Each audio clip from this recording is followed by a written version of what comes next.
dulu. Oke, Assalamualaikum warahmatullahi wabarakatuh. Balik lagi hari ini sama kelas sosiologi sama aku. Aku beberapa kali udah ngajar ya di Sandal Ilmu. Mungkin yang udah pernah ikut kelas sebelumnya juga tahu. Yang belum tahu, perkenalan dulu, nama aku Dinda Febrianti. Sekarang jadi mahasiswa akuntansi di FEB UI. Mungkin itu aja perkenalan singkatnya. Kita langsung, oh sebelum kita masuk ke materi, ada baiknya kita berdoa dulu ya, biar hari ini belajar lancar dan ilmunya bermanfaat. Oke, berdoa menurut agama dan kepercayaan masing-masing. Berdoa dimulai.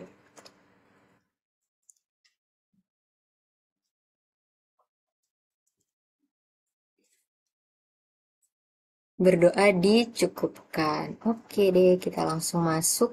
Soalnya ini materinya agak banyak ya, jadi kita mulai aja.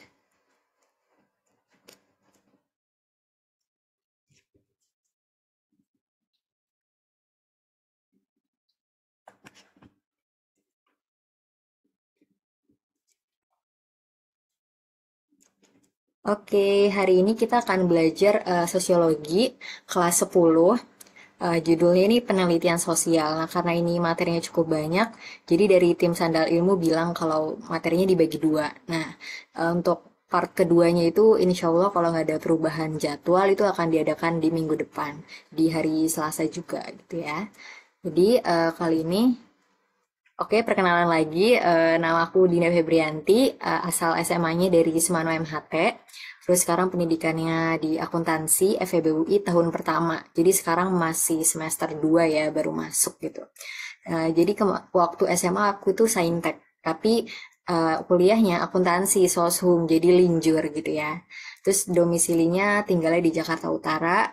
Ini untuk Instagram atau Telegram yang nanti teman-teman bisa hubungi, misal mau nanya-nanya tentang materi hari ini atau materi sebelumnya, atau mau nanya tentang akuntansi FEB UI, boleh banget. Atau mau nanya UTBK gitu juga boleh banget.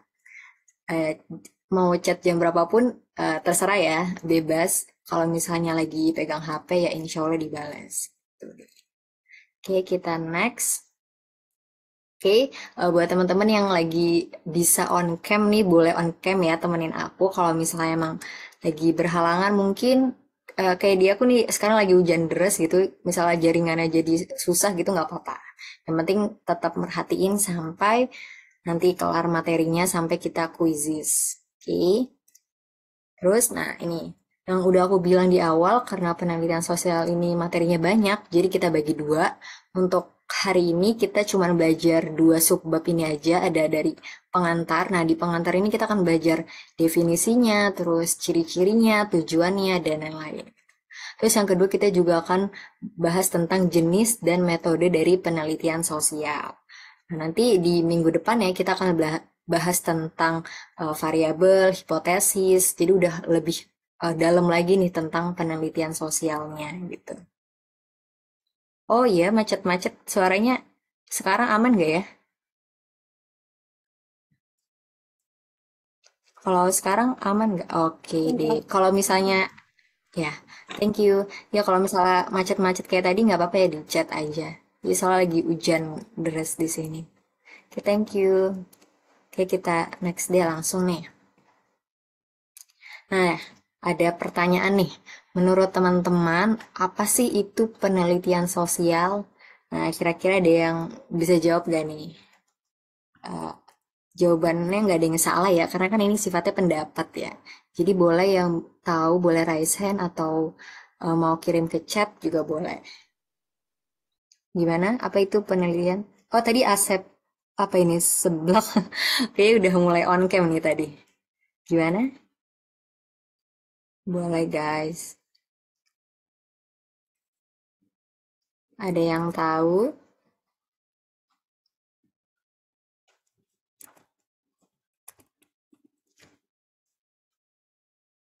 Upaya untuk menjawab pertanyaan. Oke, bisa ya. Jadi pakai penelitian sosial gitu ya. Benar-benar. Ada lagi pendapat lain? Boleh.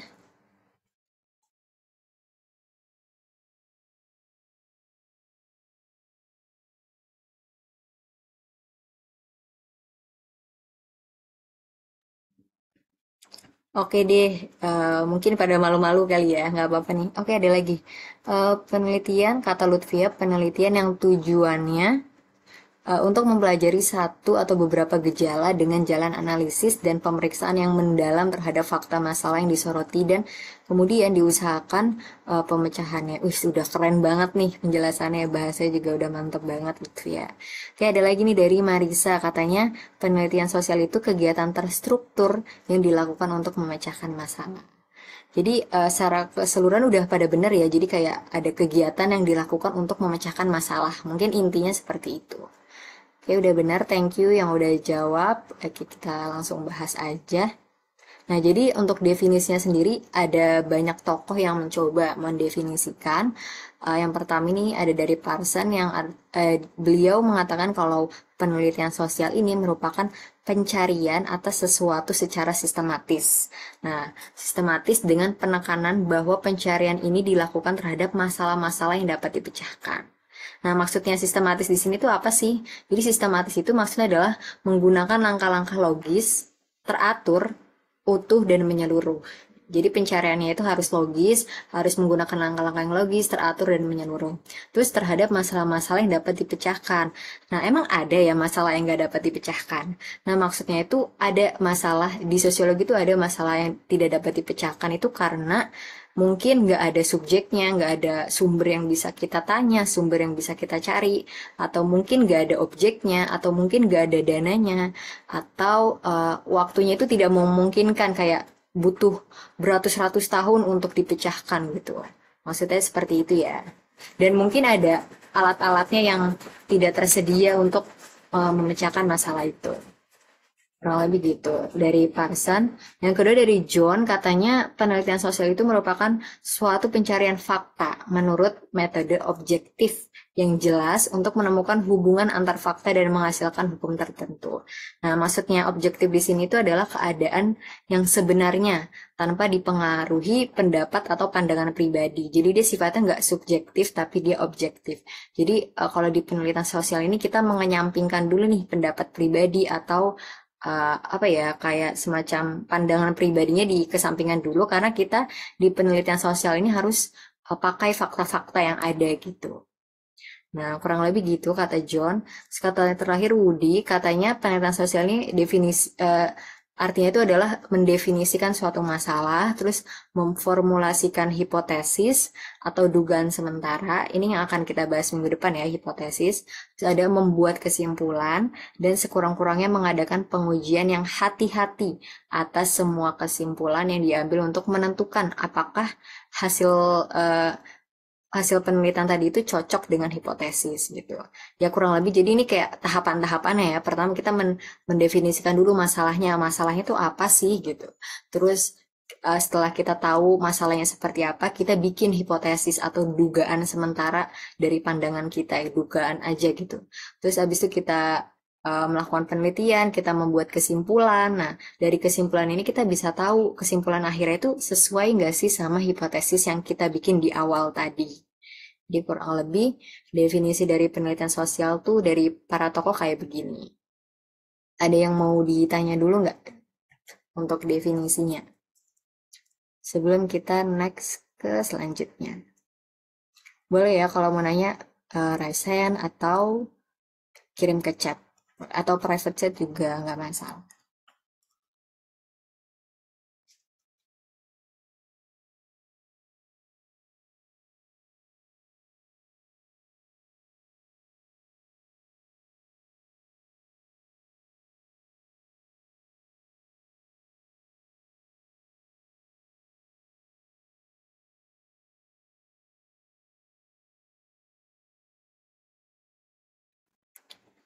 Oke, kayaknya masih aman ya definisinya nggak terlalu apa ini? Oh, ada yang raise hand ternyata. Oke, boleh. Siapa ini? Lutfia boleh langsung on mic. Kak, mau tanya, yang definisi menurut John itu menghasilkan hukum tertentu itu maksudnya gimana ya? Sekian, terima kasih. Oke, thank you. Jadi maksudnya hukum tertentu itu masih di sini adalah teori. Jadi setelah hukum atau teori itu ya sama ya. Jadi setelah kita melakukan penelitian sosial, kita kan menemukan fakta baru gitu, menemukan fakta baru. Nanti faktanya ini kan udah teruji. Teruji ini bisa dijadikan sebagai hukum atau teori gitu, yang kita bisa pakai untuk nanti kita untuk penelitian selanjutnya atau untuk kita menambah wawasan aja gitu. Oke Rara, nanti akan dibahas ya di next slide. Oke tadi gimana Lutfia? Oh iya, oke. Udah Kak, makasih. Iya, iya, oke. Oke deh. Oke, kita next. Nah, jadi ini ada kayak semacam kesimpulannya ya dari definisi dari penelitian sosial, yaitu suatu proses atau rangkaian langkah. Jadi ada rangkaian langkah, yang langkahnya nggak cuma satu, ada beberapa langkah yang dilakukan secara terencana. Terencana itu ya berarti sebelumnya udah direncanakan gitu, nggak langsung tiba-tiba gitu. Karena tadi kan kita harus mendefinisikan masalahnya dulu seperti apa, kita harus bikin hipotesisnya, jadi memang sudah direncanakan. Terus secara sistematis tadi ya, secara logis, secara urut, secara menyeluruh, dan objektif. Objektif maksudnya kita nggak boleh subjektif, jadi kita harus mengenyampingkan pendapat atau pandangan pribadi terlebih dahulu, kita kesampingkan dulu gitu. Nah, gunanya untuk mendapatkan pemecahan masalah atau jawaban tertentu. Jadi, ya memang tujuan dari penelitian sosial ini adalah untuk memecahkan suatu masalah atau untuk mendapatkan jawaban tertentu. Jadi kurang lebih gitu dari penelitian sosial. Oke, gimana? Ada yang mau ditanya? Sorry.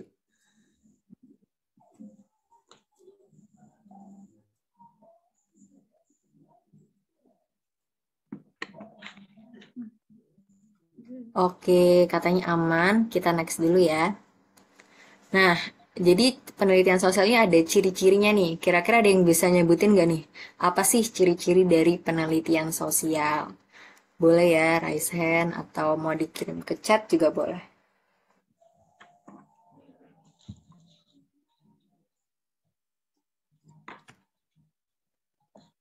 Ada yang mau coba jawab? Satu juga nggak apa-apa kok. Jawab aja guys.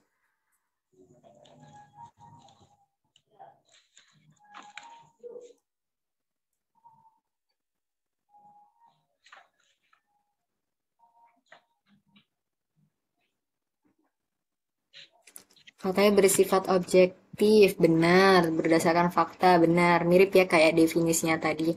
Punya tujuan, iya benar ya. Jadi kalau mau apa-apa harus punya tujuannya gitu. Oke deh, ini karena udah ada beberapa yang jawab, kita langsung bahas. Nah, tadi ada yang udah nyebutin nih. Yang pertama adalah harus memiliki tujuan penelitian. Maksudnya apa sih? Nah, jadi sebuah kegiatan penelitian atau penelitian sosial ini pasti memiliki tujuan atau sasaran yang ingin dicapai. Jadi harus punya goals-nya ya. Apa nih? Oke. Nah, misalnya untuk tadi memecahkan masalah, untuk memperoleh jawaban atas masalah yang ada, atau untuk memperoleh informasi baru yang belum pernah ada gitu sebelumnya. Gitu.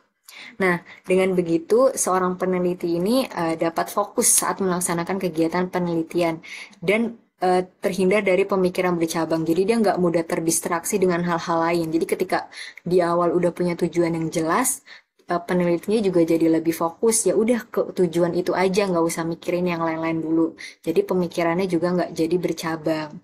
Jadi masalahnya cepat terselesaikan, terus juga sesuai gitu sama tujuan awal. Jadi kurang lebih gitu untuk ciri yang pertama. Kita next dulu ya, nanti tanyanya di akhir. Oke, untuk ciri yang kedua adalah dia mencakup kegiatan terencana dan sistematis. Nah, jadi penelitian sosial ini harus disusun berdasarkan metode ilmiah yang terencana, sistematis, dan tepat sasaran. Tadi ya harus punya tujuannya. Tujuannya harus tepat sasaran. Nah, hal ini tuh penting dilakukan. Kenapa? Agar penelitian sosial yang dilakukan ini dapat dipertanggungjawabkan kebenarannya. Kurang lebih gitu.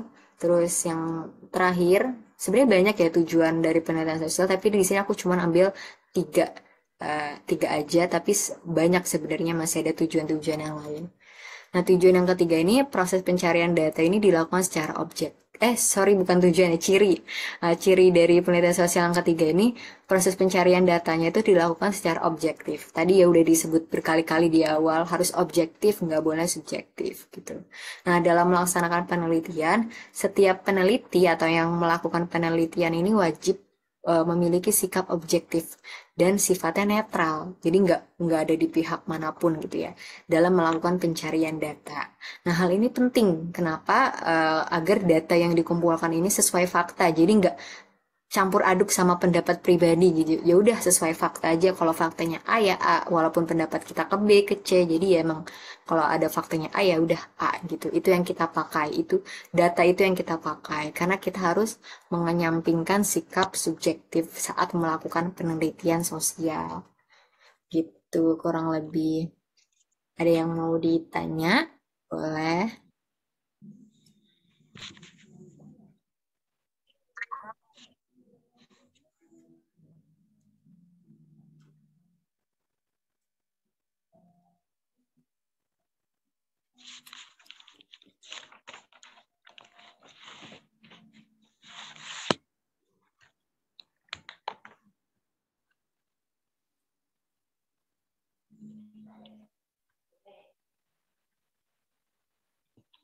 Gimana? Udah jelas kah?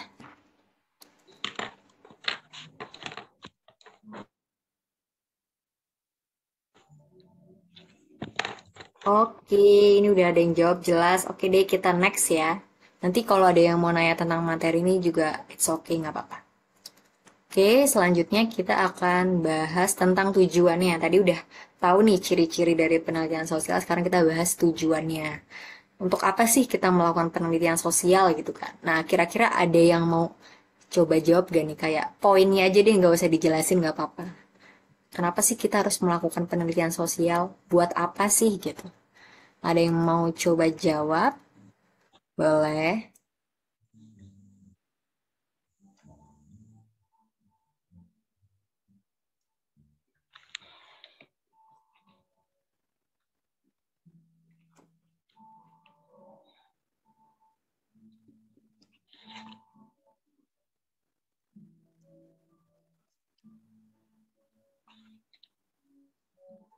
Gimana, gimana? Oh ya guys, ini dapat info dari orang sandal ilmu. Katanya kan ini ada eh, time remindingnya ya, sisa 5 menit lagi. Nanti kalau misal tiba-tiba pada keluar, join ulang lagi aja ya. Yang katanya belum diupdate Zoom-nya. Sorry banget nih, mengganggu kenyamanannya. Nggak apa-apa, nanti kita join lagi ya. Oke, ini udah ada yang coba jawab katanya. Sorry, kata Marisa, untuk mengetahui kebenaran akan suatu hal atau ilmu pengetahuan benar ya. Jadi biar kita tahu ilmu atau hal ini tuh benar apa enggak sih, makanya kita melakukan penelitian, kita teliti deh itu benar atau enggak gitu.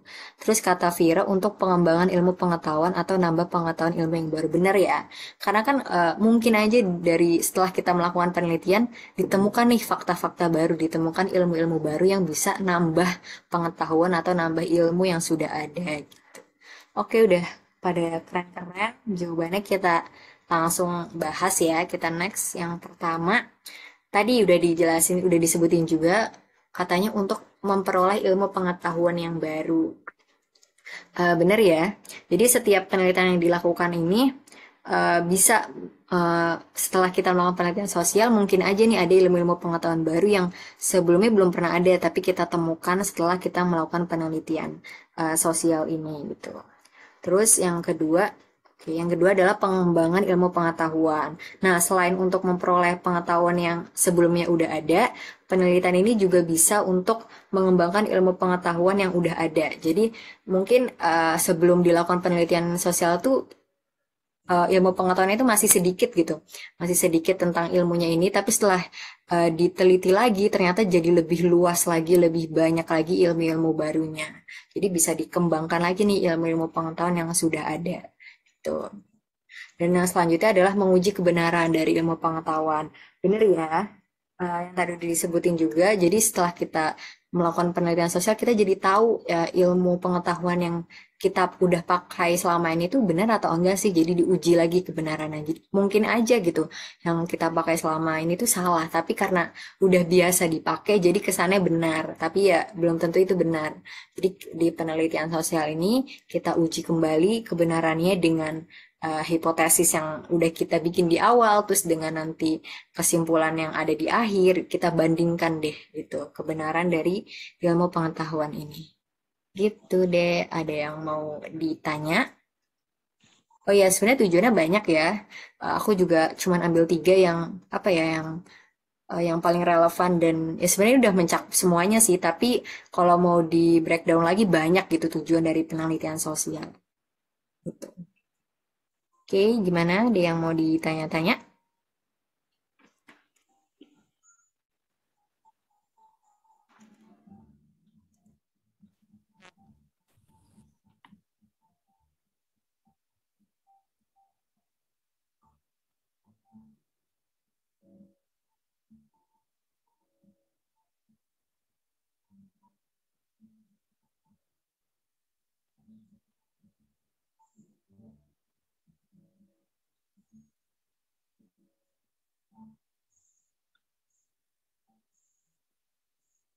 Oke, kayaknya aman nih ya. Dilihat-lihat aman nih. Kalau misal ntar masih bingung-bingung nggak apa-apa, ditanya aja. Ini kita next dulu. Oke, oke ada latihan soal nih.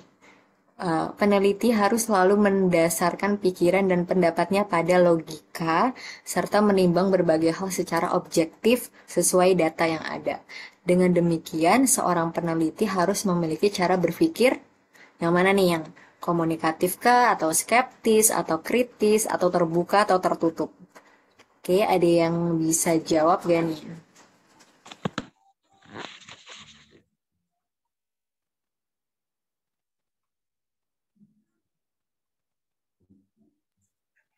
Oke, rata-rata jawab yang kritis ya, tapi ini ada juga nih yang beda nih, terbuka. Kira-kira mana nih yang benar nih? Oke, ada yang punya pendapat lain? Mungkin mau jawab yang B atau A gitu? Boleh. Oke. Oke deh, karena rata-rata C ya, jadi kita langsung lihat aja jawabannya. Nah, yang benar C ya, kritis. Nah, kita bahas deh satu-satu. Kalau komunikatif ini maksudnya bisa dikomunikasikan. Bisa dikomunikasikan hasilnya nanti ke entah publik atau ke objek yang kita teliti gitu. Jadi komunikatif ini sifatnya lebih nanti di akhir setelah penelitian sosial ini sudah selesai dilakukan. Nanti hasilnya bisa kita komunikasikan ke objek penelitiannya atau ke halayak umum atau ke publik gitu. Nah, kalau skeptis ini adalah ragu-ragu, kurang percaya gitu. Nah, ini nggak boleh ya dimiliki sama peneliti karena ya kita harus jadi peneliti itu harus pede, harus bisa memanfaatkan data-data yang ada ya. Kalau kita yang meneliti aja ragu, gimana nanti yang baca hasil penelitian kita gitu kan. Jadi kita nggak boleh nih ada sikap skeptis saat kita sedang meneliti sesuatu gitu.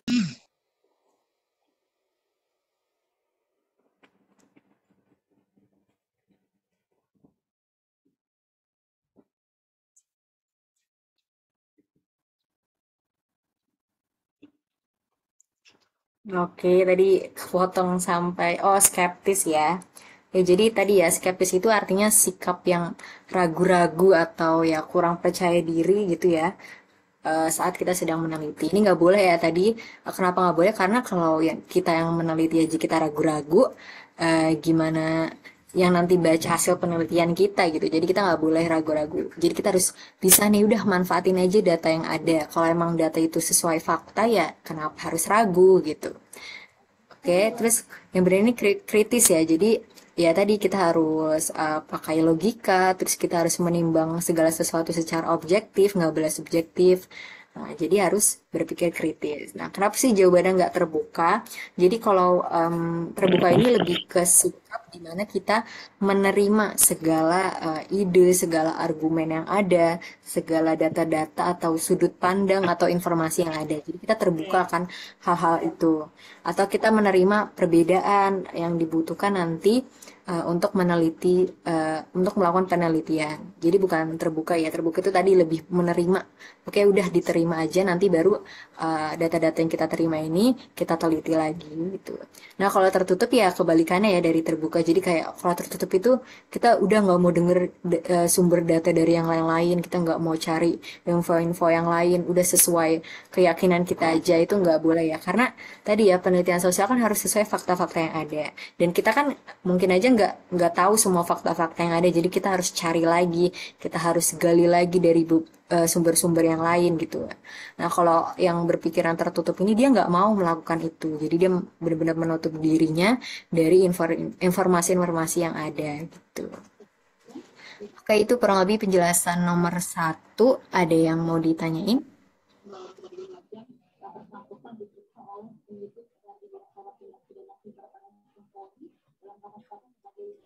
Iya, jadi kalau kata Rara, iya kalau terbuka itu sekedar menerima tadi ya. Karena kan dia udah berpikiran terbuka gitu. Kalau kritis itu ya tadi lebih ke dia pakai logikanya, dia pakai data-data yang ada, dia mengesampingkan subjektivitas, dia melaksanakan penelitian sosial ini dengan secara objektif gitu. Kurang lebih gitu.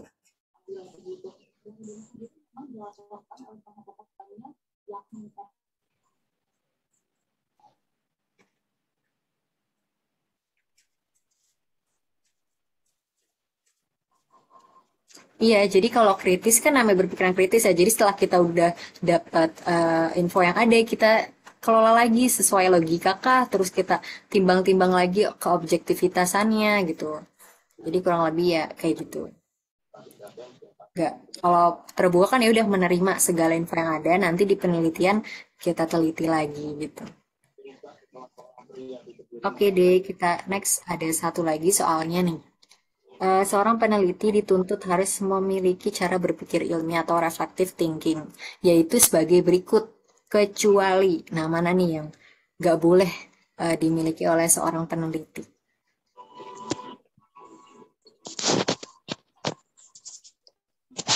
Tertutup, oke, ya tertutup. B, oke. Pada setuju B nih kayaknya ya. Ada V tuh yang jawab. Salah pencet kali ya. Oke deh. Ya bener ya, tertutup. Nah, ya ini jelas lah ya.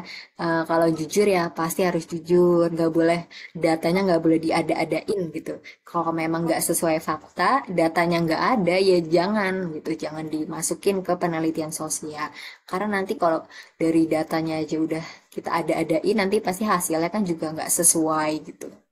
Nah, tadi kita juga nggak boleh tertutup, jadi harus menerima segala info-info yang ada. Siapa tahu kita eh, belum mengetahui ada suatu fakta gitu, tapi kita nggak tahu itu gitu. Kan kalau misalnya kita sikapnya tertutup, kita kan nggak mau tahu itu, jadi nanti penelitiannya pun jadi kurang maksimal gitu.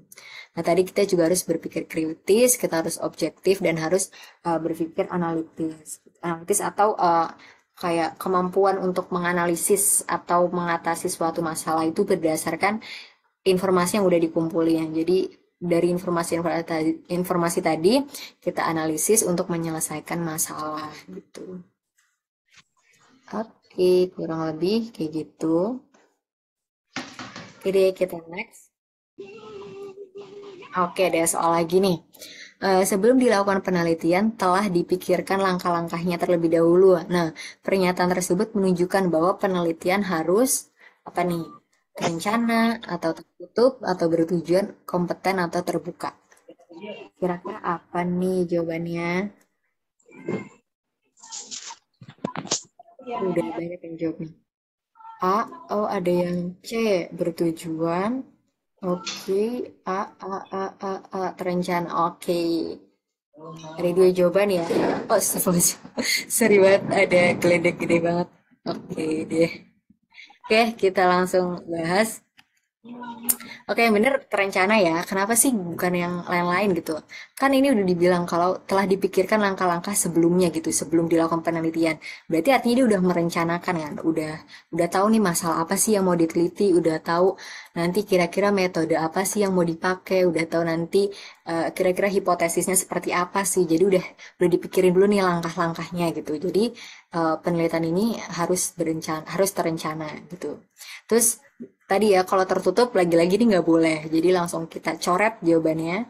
Terus kenapa nggak yang bertujuan? Nah, maksudnya bertujuan di sini tuh ya dari awal harus udah punya tujuannya, harus udah punya sasarannya. Kira-kira nanti hasilnya itu mau untuk apa sih? Untuk meneliti apa sih? Untuk menyelesaikan masalah apa? Terus kira-kira nanti penelitiannya ini ditunjukkan untuk siapa gitu. Maksudnya bertujuan di sini tuh begini ya. Terus kalau yang kompeten ini kemampuan yang ada di dalam diri seseorang ini dalam menunjukkan atau mengaplikasikan keterampilannya dalam melakukan penelitian gitu. Jadi kan kalau kita melakukan penelitian sosial itu harus punya keterampilan ya. Jadi kayak misal kita meneliti di lab gitu kan, kan nggak semua orang bisa meneliti di lab ya. Orang-orang yang cuman punya keterampilan aja ngerti gitu, ngerti kayak di lab tuh ada alat apa aja, bahan apa aja yang bisa dipakai gitu, kayak pakai mikroskop gitu pun harus punya keterampilan kan, walaupun gak ahli-ahli banget tapi kan setidaknya dia berkompeten, dia punya keterampilan yang nantinya bisa dipakai untuk melakukan penelitian. Jadi nggak sembarang orang masuk lab tiba-tiba melakukan penelitian, nanti malah malah rusak alatnya atau malah jadi nggak jelas gitu. Nah, kalau terbuka ini sebenarnya penelitian memang harus terbuka, tapi maksud di soal ini bukan penelitian yang harus terbuka gitu ya. Jadi jawaban yang benar adalah yang A atau terencana. Ada yang mau ditanyain? Boleh.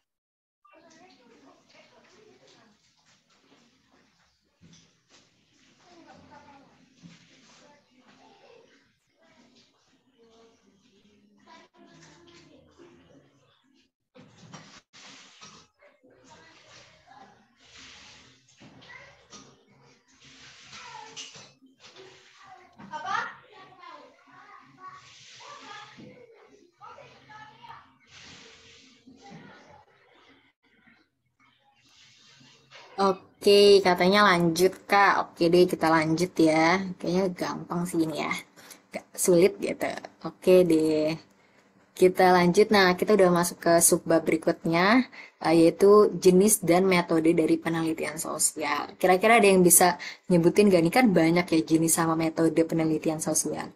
Kira-kira ada yang bisa sebutin? Satu juga nggak apa-apa gitu. Boleh dikirim di chat atau boleh kalau mau langsung ngomong jelasin juga boleh. Oke, apa aja nih jenis-jenis dan metode dari penelitian sosial?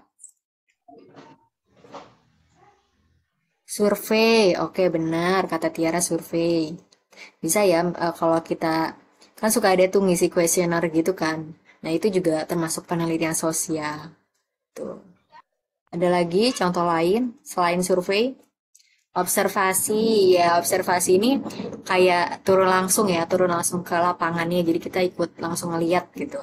Wawancara benar, ya. Jadi kayak kita nanya-nanya nih langsung ke subjeknya gitu, langsung ke sumber informannya gitu ya. Eksperimen, ya misal kayak contoh di lab ya, kita bereksperimen melakukan penelitian sosial. Studi kasus benar, misalnya kayak ada forum group discussion gitu-gitu juga bisa. Dokumentasi ya bisa, ini kayak sumber data yang sekunder ya, jadi kita pakai dari dokumentasi. Eksperimental, komparatif, ya oke dah. Oke udah bener semua nih, udah mantep. Oke, kayak udah disebutin semua nih ya. Oke deh, ada lagi nih, apa? Penelitian silang. Oke, iya, cross section. Nanti kita akan bahas juga nih, apa sih itu penelitian silang.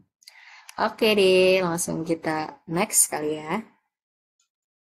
Nah, jadi jenis penelitian sosial ini banyak ya, dan dibagi lagi nih berdasarkan apa gitu. Nah, yang pertama ini kita akan bahas tentang penelitian sosial berdasarkan metode yang digunakan gitu. Ada apa aja sih? Yang pertama itu ada yang namanya penelitian historik atau historis ya, sama aja ya. Jadi penelitian ini tuh mengkaji peristiwa-peristiwa di masa lalu. Contohnya kayak mengkaji peristiwa bersejarah. Jadi kalau misal historik ini dia enggak pakai data primer. Kalau data primer kan data yang kita dapat langsung dari sumbernya. Kan kalau sejarah nggak mungkin ya. Mungkin juga apa ya, udah nggak ada gitu orang-orang yang bisa diwawancara, yang bisa ditanya-tanya gitu sedikit, ataupun kalau misalnya ada, mereka kan udah sepuh itu, udah tua, mungkin ingatannya juga udah mulai berkurang. Jadi nanti datanya takutnya kurang valid. Nah, biasanya kalau penelitian historik ini kita pakai data-data sekunder, misal dari buku sejarah atau tadi benar dari dokumentasi, dari barang-barang peninggalannya nih, kayak yang di sini nih ditemukan apa nih, tulang apa, kita bisa meneliti dari sini. Jadi kurang lebih begitu. Nah, ada yang mau ditanya dulu dari penelitian nih yang pertama yaitu historik atau historis sama aja. Ada yang mau ditanyakan?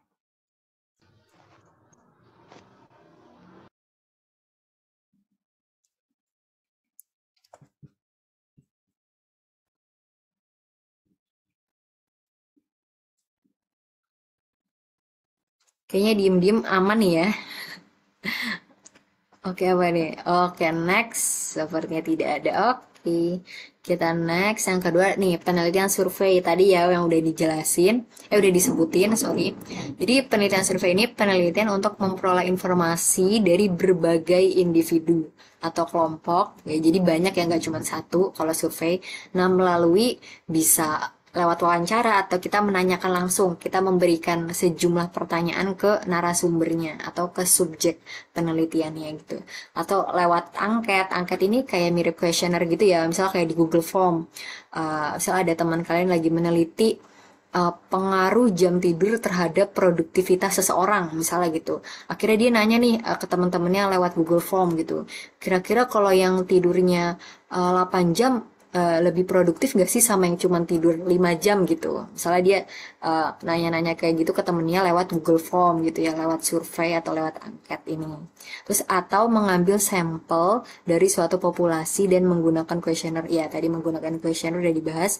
Jadi ada yang namanya populasi. Populasi itu kayak keseluruhannya, tapi kalau sampel tuh cuman beberapa gitu. Ntar ada yang nanya, nanti ada latihan soal, ada ya, nanti di akhir. Oke, di modul juga udah ada 15 latihan soal. Oke deh, dilanjut. Nah, misal kayak populasi itu, misal ada em, mahasiswa Universitas Indonesia itu populasi. Itu banyak kan. Nah, nanti dari yang banyak itu diambil nih, misalnya kayak cuman 100 mahasiswa Universitas Indonesia, itu diambil 100-nya aja gitu, itu namanya sampel. Kalau populasi itu yang semuanya, kalau sampel itu diambil beberapa, dianggap sebagai perwakilan gitu. Karena ada beberapa penelitian yang tidak memungkinkan kalau semuanya itu dijadikan objek penelitian gitu. Mungkin karena kebanyakan atau nanti kebanyakan orangnya atau nanti datanya juga jadi kebanyakan, nanti ngolahnya susah gitu. Jadi diambillah sampel-sampel yang dianggap sebagai perwakilannya aja gitu. Oke deh. Terus yang selanjutnya ada penelitian eksperimen, yaitu penelitian untuk mengungkapkan hubungan sebab akibat atau untuk menguji hipotesis. Ya, contohnya ini ya, kayak misal di lab itu juga eksperimen, atau contohnya misal kalau yang di lapangan gitu ya, ada penelitian tentang pencegahan banjir di Jakarta nih, kan di Jakarta suka banjir nih. Akhirnya ada peneliti itu bikin hipotesis, bikin dugaan awal sementara cara mencegah banjir ini dengan memperbanyak tempat sampah di berbagai tempat gitu. Jadi berbagai tempat tuh ada tempat sampah biar orang pada nggak buang sampah sembarangan gitu. Nah, akhirnya selama beberapa periode tertentu dilihat deh kira-kira ada perubahan gak sih setelah ditaruh banyak tempat sampah ini. Nah, dilihat apakah setelah itu Jakarta jadi nggak banjir lagi gitu. Nah, jadi ini ada hubungan sebab akibatnya. Kita juga sekalian menguji hipotesis yang kita sudah bikin di awal. Jadi eksperimen tuh gitu ya. Jadi eksperimen tuh nggak selalu tentang yang kalau di otak kita kan kayak eksperimen di lab gitu ya, pakai mikroskop, pakai alat segala macem gitu. Tapi eksperimen itu juga bisa kita lakukan di sosial. Tadi ya kayak ngetes cara mencegah banjir gitu-gitu bisa. Tuh. Dan yang terakhir di metode yang digunakan ini adalah penelitian penelitian observasi, yaitu penelitian yang tujuannya untuk memperoleh berbagai data konkret secara langsung di lapangan. Jadi kalau yang observasi ini, penelitinya langsung turun ke lapangan. Jadi dia ikut ada di lapangan. Dia langsung melihat secara langsung datanya seperti apa. Nah, dari penelitian observasi ini sebenarnya dibagi dua ya. Jadi ada yang penelitinya itu jadi partisipan juga, ada juga yang cuma sekedar meneliti, sekedar melihat aja gitu. Contohnya apa sih? Misal ada seorang guru yang ingin meneliti keaktifan murid-muridnya dengan cara main game gitu. Jadi dia main game, gurunya sambil lihat siapa aja sih murid yang aktif gitu. Nah, kalau misalnya gurunya kan ini peneliti ya, bertindak sebagai peneliti. Nah, tapi di penelitian observasi ini, gurunya juga bisa sebagai objeknya, gurunya juga sebagai, ya tadi yang diteliti. Jadi, gurunya ikut main gitu, ikut main sambil meneliti. Tapi bisa juga gurunya nggak ikut main, jadi gurunya itu tidak bertindak sebagai objeknya.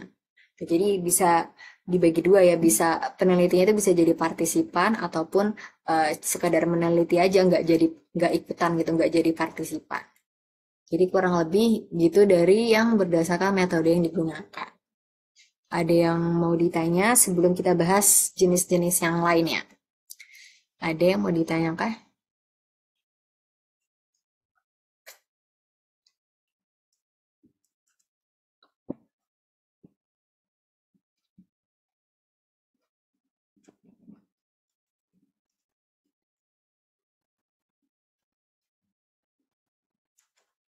Oke, ada yang nanya nih bedanya observasi sama survei lapangan. Ini mirip ya. Kalau misalnya ada survei lapangan, berarti kan itu langsung turun ke lapangan, berarti mirip sama si observasi. Tapi kan kalau yang tadi kita bahas itu cuma penelitian berdasarkan apa metode survei aja gitu. Dan surveinya itu bisa ada yang nggak di lapangan, ada yang bisa juga di lapangan. Tapi kalau kata-katanya udah survei lapangan, berarti ya dia itu termasuk observasi gitu. Ada yang nanya juga, kalau yang nggak jadi partisipan namanya iya non-partisipatoris. Itu bener banget. Ya, thank you ya Stephanie udah dikasih tahu nih. Oke, ada lagi yang mau nanya? Iya, satu jenis, tapi tergantung tadi ya, penelitian surveinya itu dia di lapangan atau enggak gitu. Jadi dilihat lagi surveinya itu kalau misalnya kayak pakai G-form, pakai angket gitu kan bisa aja kita nggak langsung ke lapangan kan kayak dari rumah aja gitu kita kirimin linknya ke teman-teman buat kita meneliti gitu kan. Tapi kalau dia udah survei lapangan nih berarti dia termasuk observasi gitu. Jadi dilihat dulu surveinya yang kayak gimana gitu. Oke.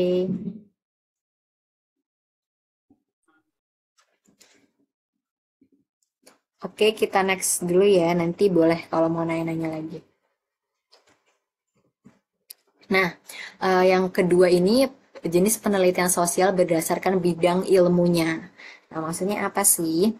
Yang pertama, kita ada penelitian di bidang alam atau eksakta.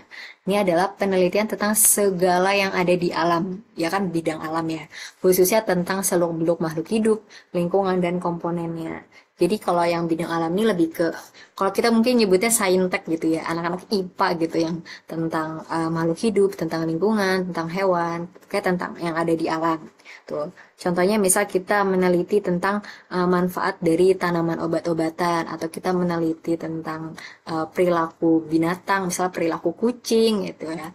Jadi itu kan tentang alam. Jadi ini masuknya ke dalam penelitian bidang alam atau eksak.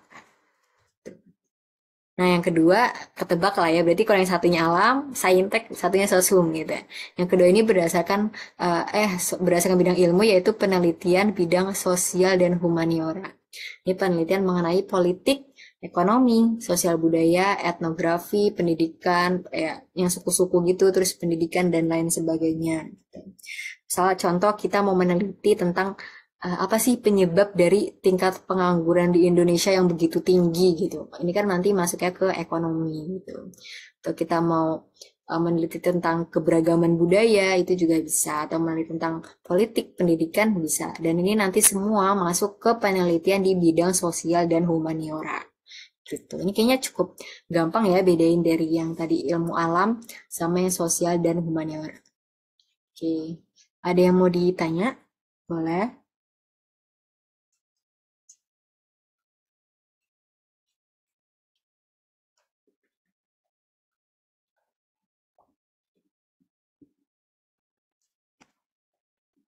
Oke, katanya jelas. Kita next ya.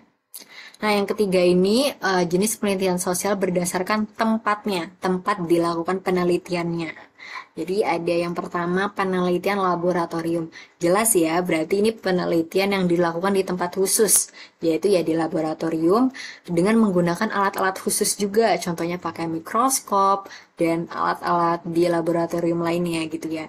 Dan ini yang tadi balik lagi ke awal, kalau peneliti yang meneliti di laboratorium ini harus berkompeten. Dia harus punya keterampilan, punya keahlian untuk menggunakan alat-alat yang ada di sini. Karena kan ya nggak bisa sembarangan ya, dan zat-zat yang ada di lab itu juga banyak yang berbahaya gitu. Mungkin sifatnya terbakar atau ya bisa melukai badan kita, melukai tubuh kita gitu. Jadi nggak bisa orang sembarangan, harus orang yang ngerti ilmunya.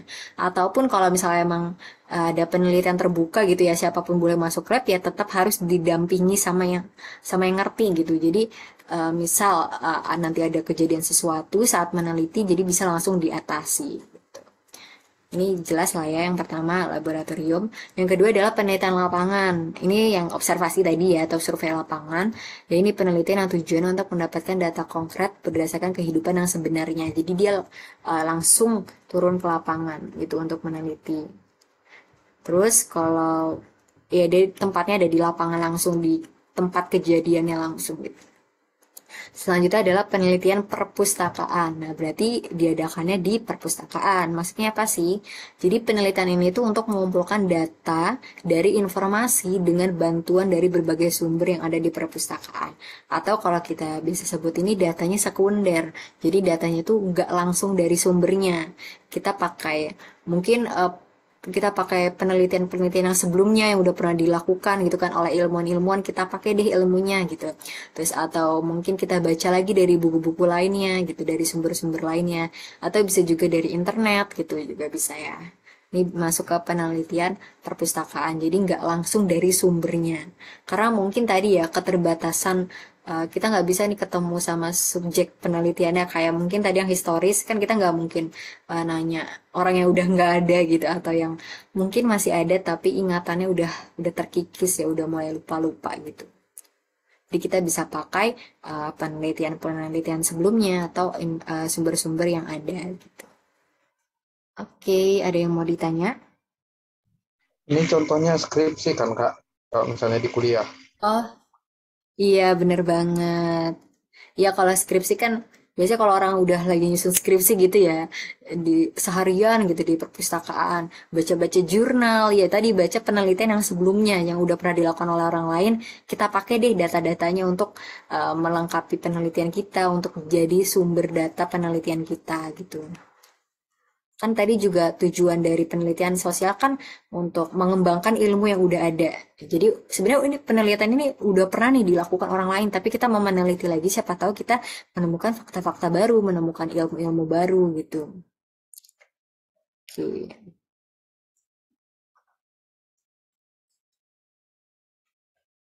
Oke, ini banyak yang nanya, sebentar ya satu-satu. Ada yang private chat, katanya misalnya kita wawancara orang kedua atau bukan subjek langsung itu. Nah, kalau udah orang kedua, berarti kan dia orang kedua ini dapat sumbernya juga dari orang pertama kan. Berarti itu masuknya sekunder sih menurut aku, karena kita nggak langsung dapat dari sumber awalnya, sumber pertamanya, sumber utamanya gitu. Jadi kan orang kedua ini juga taunya dari orang pertama gitu. Kayak sama aja kalau kita kayak baca buku gitu ya, baca buku hasil wawancara orang. Berarti kan orang itu udah wawancara, terus kita baca nih hasil wawancaranya. Berarti kan itu sama aja kayak ya itu data sekunder gitu. Oke, ada yang minta jelasin ulang berdasarkan tempat yang pertama dan kedua. Katanya kelewat tadi. Oke, di boleh. Nah, jadi yang pertama ini adalah penelitian laboratorium. Ya, jelas laboratorium berarti dilaksanakannya di laboratorium. Nah, penelitian ini tuh ada di tempat khusus, di lab, dan pakai alat-alat khusus. Dan tadi aku ulangin lagi, orang-orang yang meneliti di lab ini harus berkompeten. Dia harus punya keahlian, punya keterampilan khusus deh di bidangnya ini, supaya dia bisa pakai alat-alat yang ada, supaya dia bisa memanfaatkan data-data yang ada gitu. Kurang lebih gitu yang penelitian lab. Nah, terus untuk penelitian lapangan ini sama kayak yang observasi atau survei lapangan. Jadi dia penelitiannya langsung turun ke lapangan, langsung melihat kehidupan nyatanya gimana, langsung melihat objek penelitiannya itu seperti apa gitu. Untuk menghasilkan data-data yang konkret gitu dia.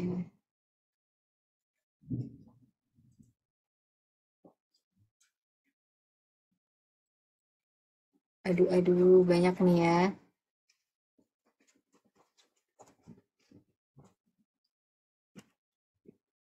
Oke deh, ntar ada lagi yang nanya nih. Kak, kalau untuk meneliti fungsi lembaga pemerintahan, itu biasanya diteliti di mana ya, Kak? Kalau misal kita mau ambil survei lapangan.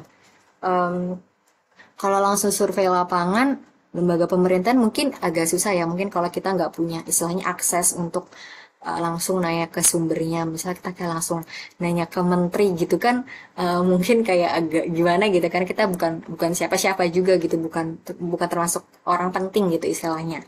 Mungkin bisa dari ini kali ya, kalau survei lapangan mungkin agak susah kecuali kita tadi punya akses untuk berkomunikasi ke dia. Nah, tapi kita kan bisa pakai data sekunder aja gitu, kita cari mungkin di Google, di internet, atau mungkin kayak kita ikut webinar. Kayak oh mungkin ikut webinar itu masuk data primer ya, tapi kan dia nggak survei lapangan gitu. Misalnya kita ikut webinar yang pematerinya tuh langsung orang pemerintahan, misalnya langsung menteri gitu. Menteri Pendidikan, Menteri Ekonomi gitu kan. Jadi kita Menteri Keuangan, sorry. Jadi langsung dari orangnya tapi tanpa survei lapangan. Bisa survei lapangan kalau kita punya akses tadi ya. Oke. Iya, jadi katanya kalau skripsi jangan susah-susah nyari narasumber. Iya benar.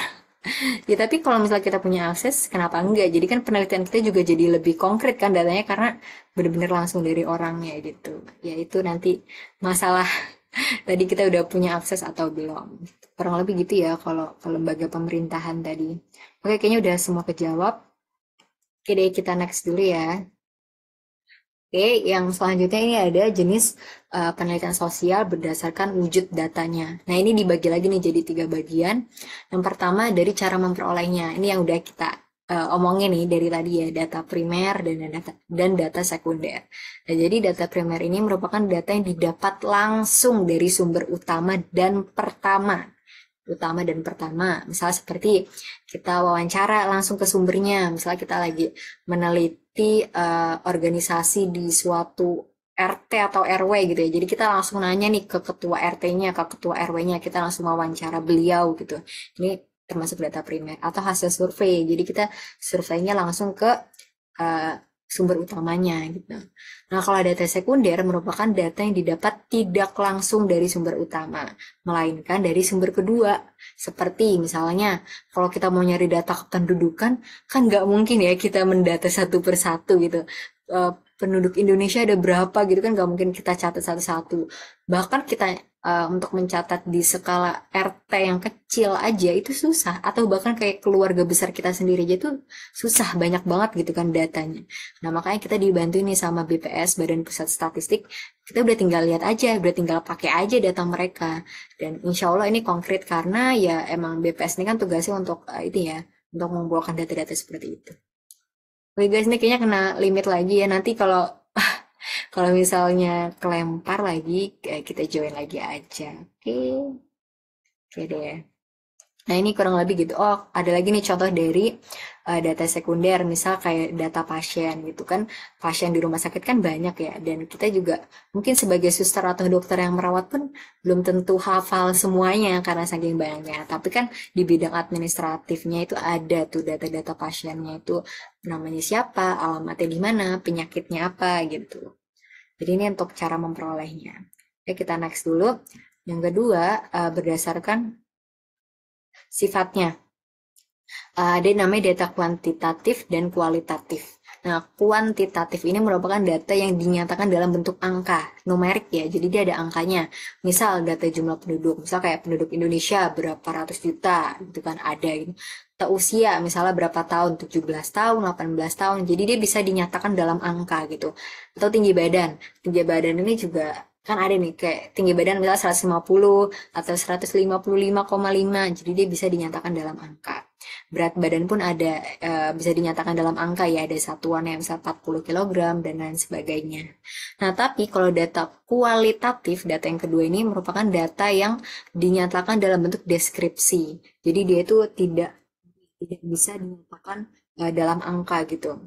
Contohnya misalnya deskripsi dari kondisi atau kualitas dari daerah yang diteliti. Misalnya kita lagi meneliti suatu daerah ya, misalnya kayak daerah di Jakarta, kita teliti tuh kondisinya tuh bersih nggak sih, terawat nggak gitu, atau mudah banjir nggak nih daerahnya gitu. Terus masyarakat di sana gimana? Nah itu kan kita nggak bisa ya kita kasih angka misal kalau kalaupun kita kasih angka itu sifatnya subjektif. Misal kayak kebersihannya kita kasih angka dari 1 sampai 10, kita kasih 7, itu kan sifatnya subjektif kan. Ya mau kita aja, mungkin menurut kita 7, menurut orang lain 8 atau 9 atau bahkan 5 gitu.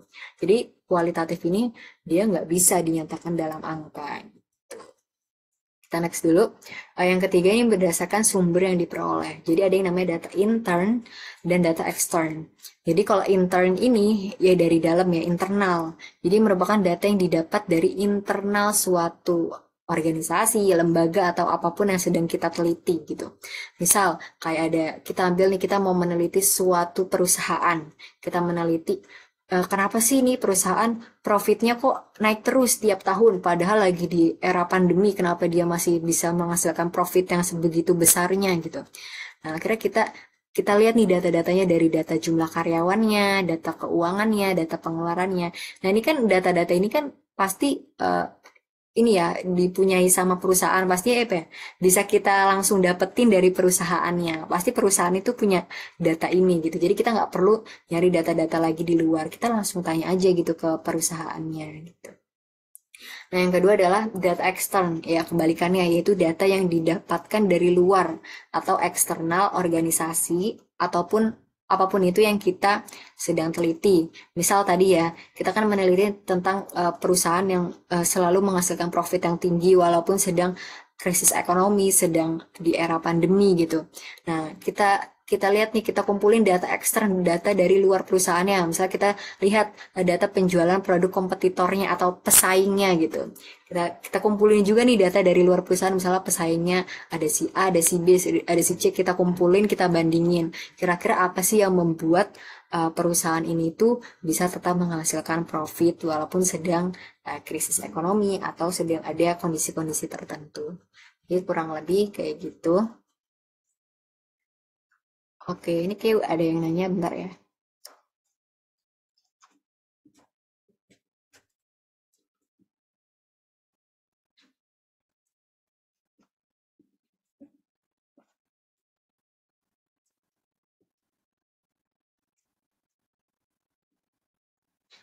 Mau tanya kalau sebuah artikel penelitian gitu kan termasuk datanya sekunder. Ya, misal kalau kita dari website atau dari buku-buku ya. Terus kalau mendapatkan data dari subjek yang langsung mengalami keadaan itu kan masuknya data primer, ya benar. Tapi kalau artikelnya dibuat oleh subjek langsung yang mengalami atau melakukan penelitian tersebut gimana, Kak? Oke. Menurut aku ini dia tetap sekunder sifatnya karena kan kita dapatnya itu dari artikel yang udah dibuat sama subjeknya gitu kan.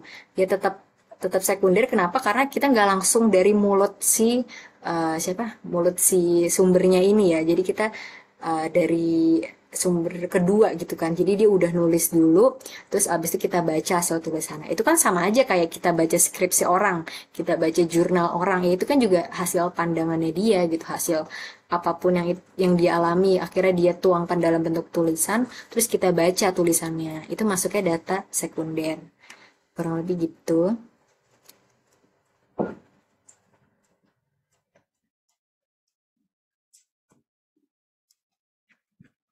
Hmm.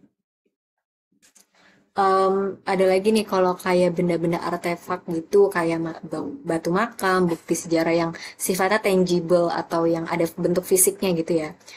Itu masuknya primer apa enggak? Menurut aku dia tetap sekunder sih, kayak tadi yang historis ya. Kayak itu kan nggak ada nggak ada objek yang atau subjek yang bisa kita tanya-tanya secara langsung.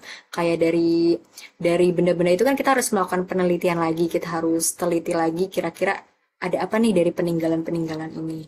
Jadi dia tetap bentuknya sekunder karena tadi kalau penelitian historis itu susah untuk mendapatkan uh, apa data dari primernya ya, karena ya sulit untuk mencari narasumbernya gitu. Kurang lebih gitu. Ada yang mau ditanya-tanya lagi? Boleh.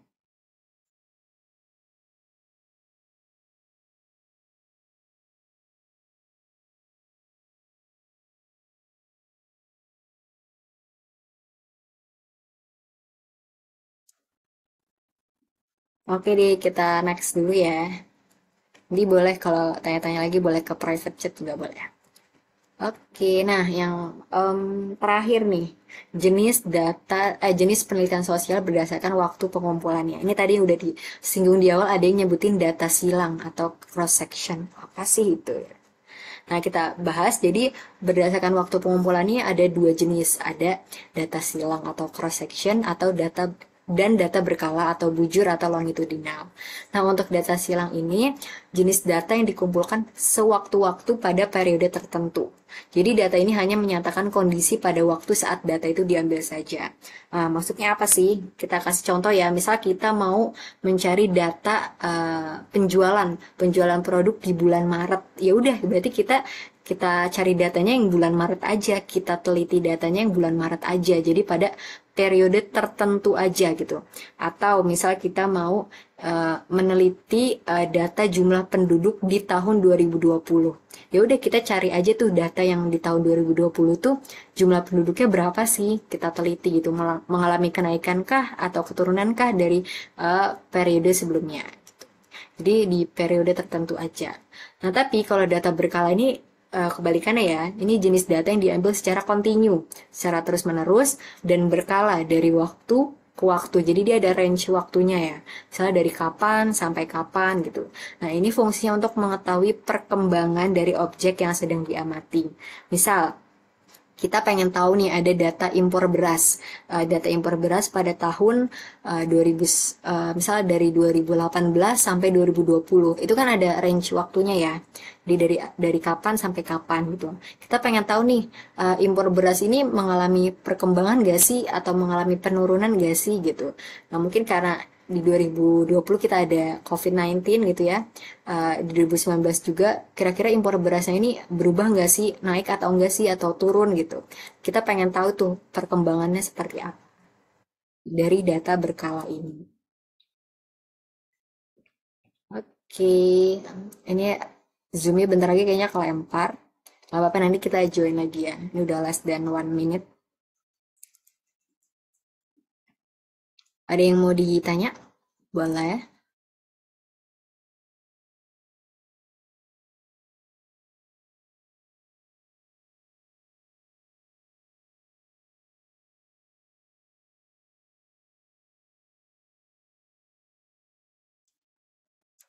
Untuk latihan soal di akhir ya, kita ada kayak 5 soal doang sih quizzes. Atau kalau mau lebih banyak bisa baca di modulnya udah ada.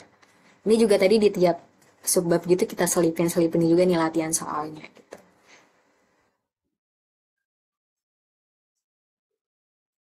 Oke deh. Ada yang mau nanya kah?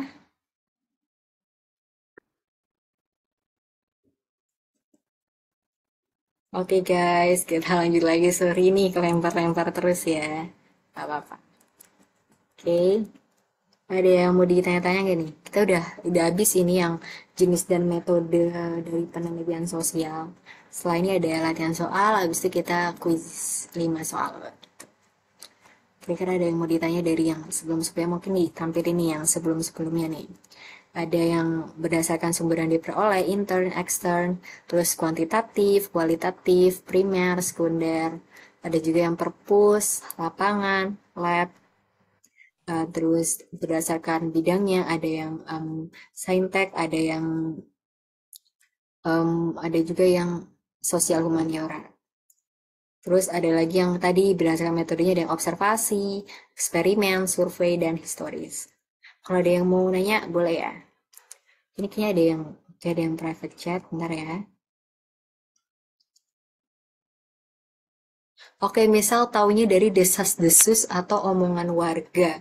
Gitu maksudnya tetap sekunder ya. Iya, karena walaupun dia sifatnya obrolan langsung ya, tapi kan dia kan gak dari sumber utamanya. Jadi ini yang poin yang ditekankan adalah sumber utama dan pertama. Berarti kan kalau desas-desus kan ya itu cuma sekedar kita dengerin pendapat orang aja gitu kan, dengerin pandangan orang terhadap sesuatu gitu. Kita nggak tahu kebenaran aslinya kayak gimana ya, kita baru tahu kebenaran aslinya kalau kita dengar langsung dari si narasumber utamanya ini gitu. Ada lagi yang private chat katanya kalau data sensus penduduk bisa masuk ke data berkala nggak kak? Bisa banget. Kayak kita lihat dulu deh, kita buka materinya. Wait. Nah, jadi sebenarnya kalau data sensus penduduk ini bisa ke data silang ataupun ke data berkala. Tergantung dia ada waktunya itu seperti apa. Misal kalau kita pengen tahu data penduduk di tahun 2020 gitu. Tahun 2020 seperti apa? Itu kan cuma satu periode tertentu aja kan, ya udah di tahun 2020 aja. Berarti dia masuknya ke data silang atau cross section. Tapi ketika kita pengen tahu nih perkembangan data penduduk dari tahun 2020 ke tahun 2022. Ya walaupun 2022 baru awal ya, baru awal kuartal, tapi kita pengen tahu nih gimana sih perkembangannya.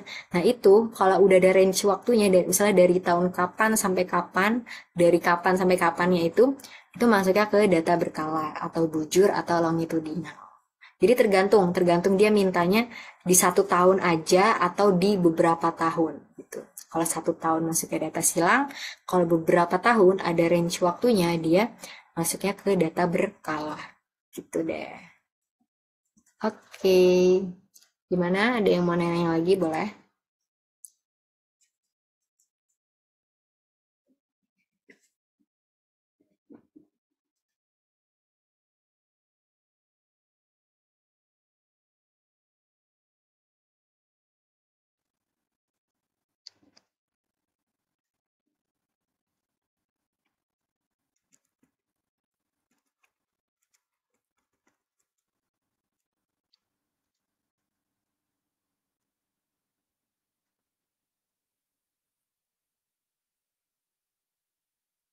Oke guys, nih kayaknya waktunya udah mau habis juga ya. Em,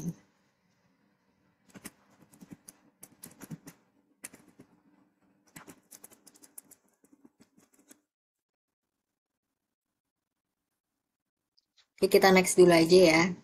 Oke, ini ada soal dulu nih sebelum kita kuisis. Soalnya kayak gini. Katanya Indah ini tertarik dengan topik penelitian mengenai pengamen jalanan. Awal ketertarikannya dengan topik tersebut karena setiap pagi ini Indah suka menjumpai beberapa pengamen yang tidur di teras toko ketika ia berangkat sekolah. Nah, metode penelitian yang sesuai dengan penelitian yang dilakukan Indah adalah apa nih? Historiskah atau eksperimen, laboratorium, perpustakaan, atau lapangan? Kira-kira apa nih jawabannya? Boleh langsung kirim di chat.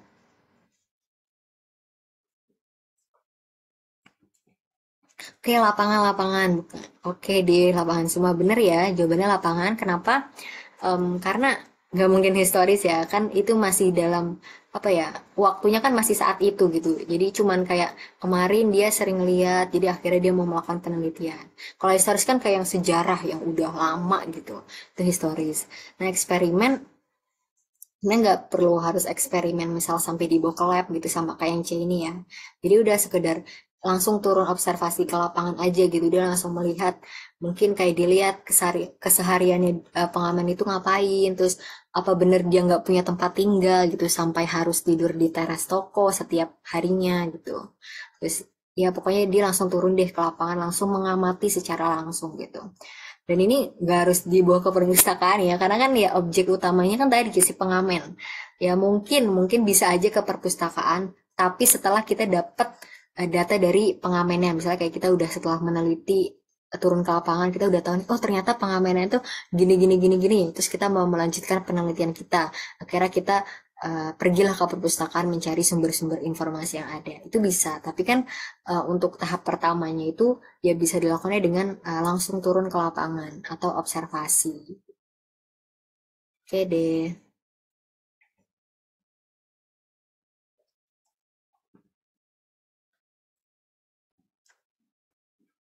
Oke, iya bisa eksperimen tuh sebenarnya bisa ya, ke apa, ke lapangan gitu bisa. Tapi eksperimen menurut aku di sini tuh terlalu luas karena eksperimen di sini tuh bisa sifatnya di lab gitu. Tapi kan kalau kalau turun ke lapangan itu kan udah pasti dia langsung mengamati ke lapangan. Jadi mungkin itu ya lebih ke jawaban yang mungkin ada jawaban yang ini juga benar tapi ada yang lebih tepat gitu. Dan biasanya ya ini soal-soal TBK tuh gini guys, kayak tricky banget gitu, kayak kelihatannya tuh semua benar tapi ternyata ada satu yang paling benar gitu. Ya bisa sih sebenarnya, bisa tadi ya eksperimen, karena dia juga eksperimen kan tadi ya menyatakan hubungan sebab akibat sama menguji hipotesis yang udah ada gitu. Tapi si lapangan ini dia jawabannya lebih tepat gitu. Oke, kita next dulu ya. Takut nggak keburu nih. Oke deh. Nah, berikut yang merupakan contoh dari jenis penelitian historis adalah yang mana nih kira-kira? Oke, sambil nunggu jawaban ada yang nanya, misalnya soalnya ditambahin si Indah mencari buku ke perpustakaan. Ya, bisa bisa itu jadi perpustakaan, tapi kan jadi rancu ya sebenarnya ini soalnya mau apa gitu. Kalau ada di soalnya itu maksudnya ada dua jawaban, tapi kok di pilihannya cuma ada satu gitu. Jadi mungkin jadi soalnya jadi kurang baik gitu. Tapi bisa aja gitu kalau di state jelas gitu ya kayak mencari buku ke perpustakaan. Bisa. Oke, ini katanya pada yang B masuknya agama Islam kan Nusantara. Oke, kayaknya sama semua ya jawabannya B, B, B, B. Oke deh. Kita next. Bener ya yang B. Penelitian historis karena kan masuknya agama Islam ke Nusantara kan udah dari zaman dulu ya. Kita teliti lagi nih dari sumber-sumber sekunder yang ada atau mungkin dari primer misalnya ada tokoh-tokoh yang masih bisa kita wawancarai, kita tanya-tanya itu juga bisa. Oke deh. Kita next. Oke, masih ada satu lagi. Seorang peneliti hendak melakukan penelitian mengenai kemiskinan di Jakarta. Namun, karena kesulitan mendapatkan data primer, peneliti tersebut memutuskan untuk menggunakan data sekunder. Data sekunder yang tepat untuk digunakan dalam contoh kasus tersebut adalah apa? Boleh dijawab. Sekunder ya, guys.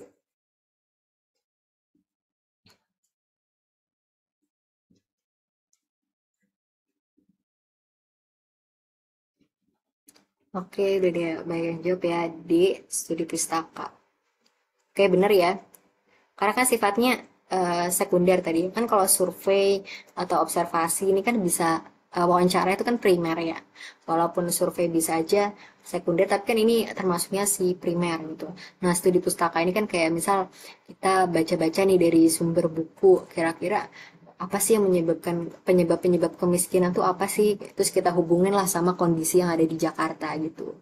Terus studi pustaka. Nah, kalau forum group discussion ini itu lebih kayak misalnya kita ada di suatu forum, terus ada satu masalah yang kita bahas, terus di sana setiap orang tuh saling ngasih pendapat gitu kan. Itu kan masuknya primer ya, karena kan langsung langsung dari sumbernya gitu. Atau ya tadi kayak di forum group discussion itu ada langsung narasumbernya gitu. Itu masuk data primer, bukan data sekunder. Jadi peneliti ini bisa pakai studi pustaka atau yang tadi ya di perpustakaan gitu ya, atau dari website gitu-gitu juga bisa. Oke deh. Oke, untuk materinya udah. Habis ini kita akan bahas quizzes ya. Untuk yang tadi mungkin ada yang nanya kelewat gitu, boleh langsung nanti di chat. Whisper lah. Kenapa Putri? Ada yang mau disampaikan? Oke, kepencet kali ya. Oke, dilanjut. Misal tadi ada pertanyaan yang kelewat atau ada yang baru kepikiran pertanyaannya bisa chat aku di DM Instagram di dinner.febri atau di Telegram, it's okay. Oke, habis ini kita langsung ke quizzes.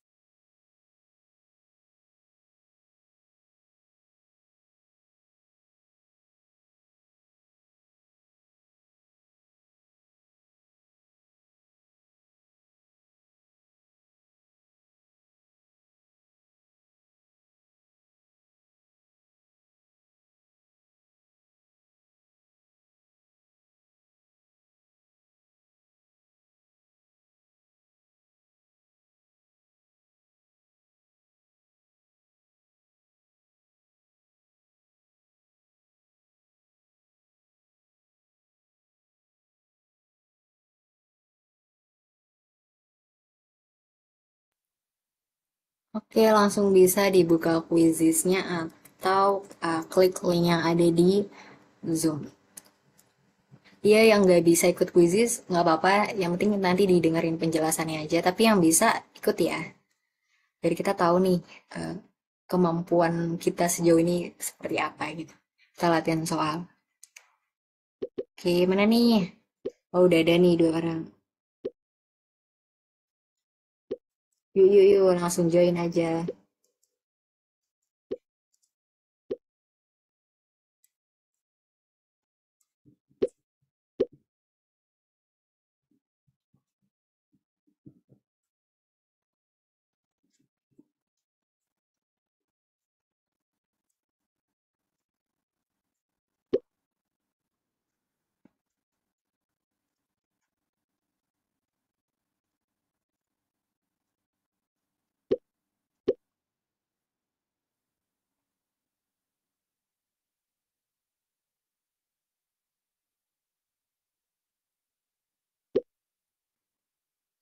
Oke, udah 16.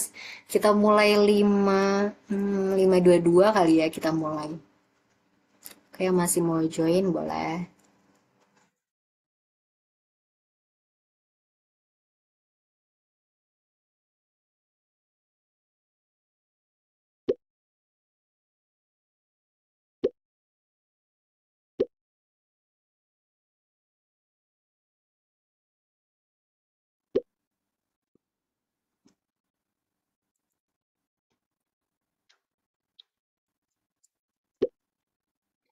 Oke, udah 21 orang nih, udah banyak banget dari 26. Keren, keren.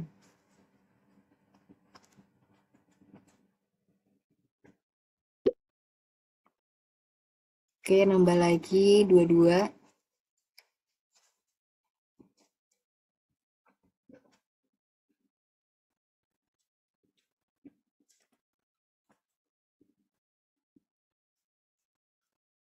Em, 1 menit lagi kita mulai ya.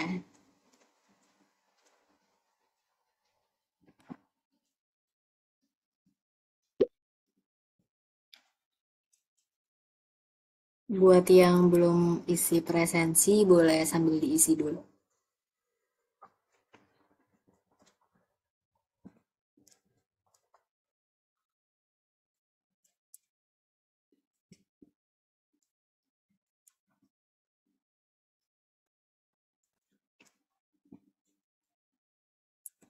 Oke, ini 3 orang lagi. Wah, berarti udah hampir semua ya.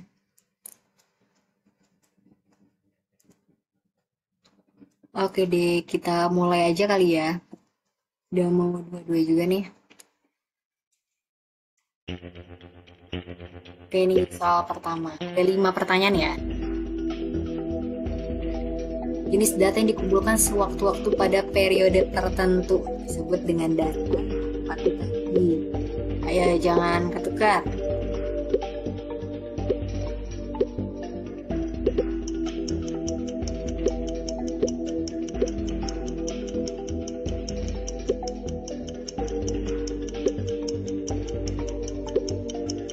Oke, 5 detik lagi. Yang belum yuk. Nih. Oh, time's up. Oke. Nah, Yus, Marisa, Natsua, Dini, Fani. Keren. Wah, masih ada yang tukar-tukar nih ternyata. Oke, kita bahas ya. Jadi yang benar itu cross section. Nah, tadi ya, karena kan dimintanya periode tertentu aja. Atau nama lainnya itu silang. Nah, yang berkala bujur ini tuh satu jenis ya, atau longitudinal. Ini tuh sama, dia tuh ada range waktunya. Jadi misalnya dari kapan sampai kapan. Kalau data ekstern ini data yang tadi kita dapat itu dari luar entah organisasi atau apapun itu yang kita sedang teliti gitu kurang lebih. Mungkin tadi buru-buru kali ya, jadi salah pencet gitu. Oke deh, nggak apa-apa. Kita next question. Yang kedua, berdasarkan tempat kecuali.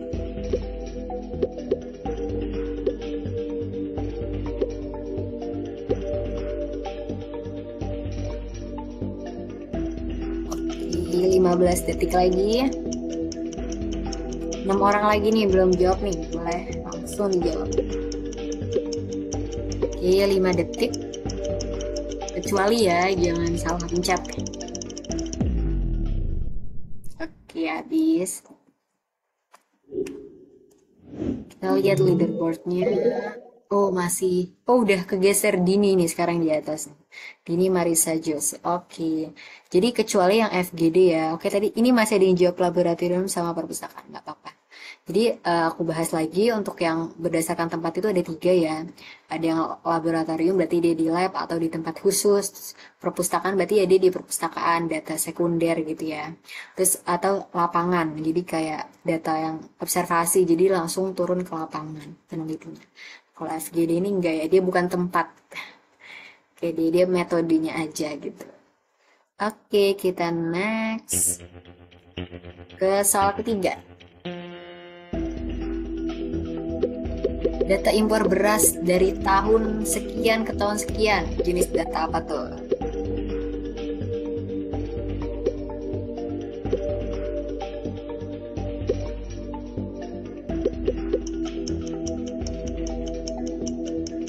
Oke, 6 orang lagi. 10 detik lagi.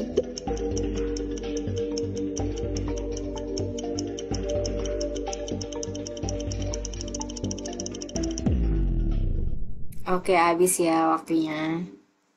Oke, kita lihat. Mantep nih.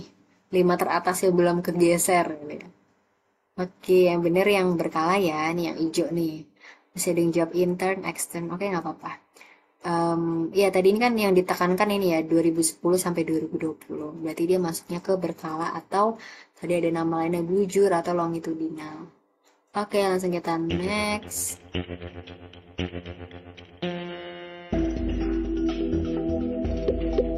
Data penjualan kompetitor, pesaing ya, merupakan jenis data apa?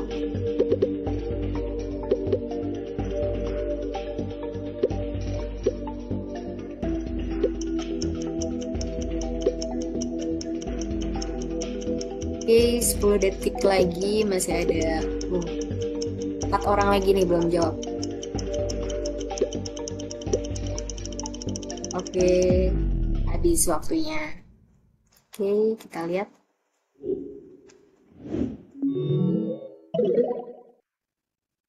Wah, kegeser nih yang atas nih. Jadi, nah yang benar extern ya. Kenapa? Ya, karena kalau data kompetitor kan bukan data yang perusahaan miliki, data yang organisasi miliki kan. Kalau misal kompetitor kan berarti pihak lain. Jadi kita harus cari data itu dari pihak lain, dari luar, dari eksternal. Makanya masuk ke extern. Kalau intern itu kayak data yang kita punya, data yang objek itu punya gitu. Data yang orang yang kita teliti punya, misal kayak tadi kita meneliti suatu perusahaan, pasti kan dia punya nih data jumlah karyawannya dia sendiri, terus data penjualan tahun itu berapa gitu, itu masuk ke intern. Kalau silang ini masalah waktu ya, misalnya kayak di tahun berapa dia minta data kompetitornya. Mungkin kalau soalnya diubah misalnya kayak data penjualan kompetitor di tahun 2010 gitu. Ini bisa masuk ke data silang. Kalau lab jelas lah ya, kan ini kan udah diteliti di lab gitu. Oke, kita next ke ini soal terakhir.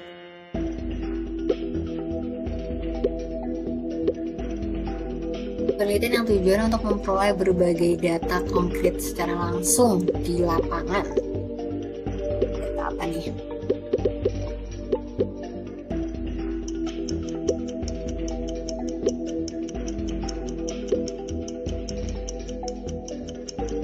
Oke, 2 orang lagi belum jawab.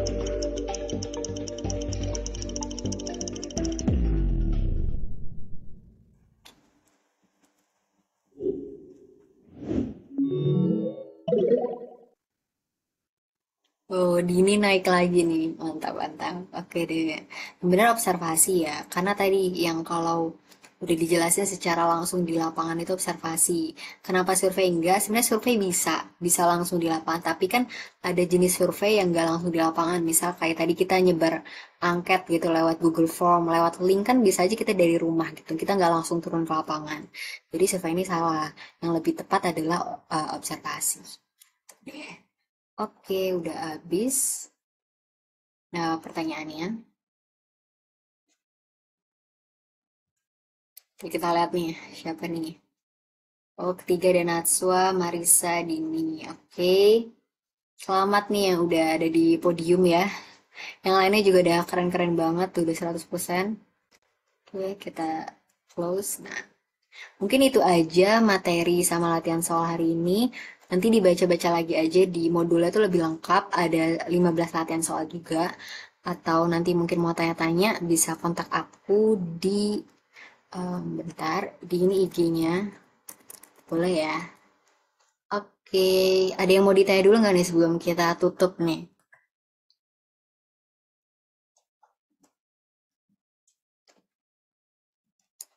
Adakah?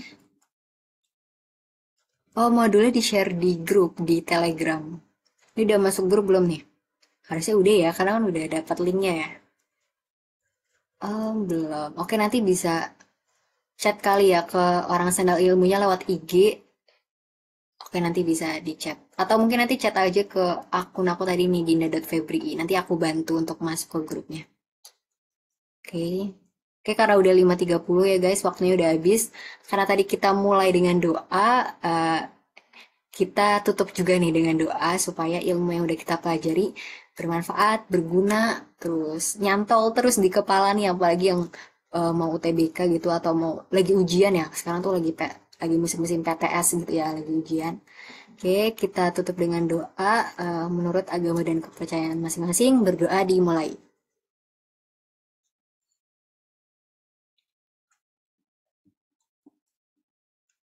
Berdoa dicukupkan.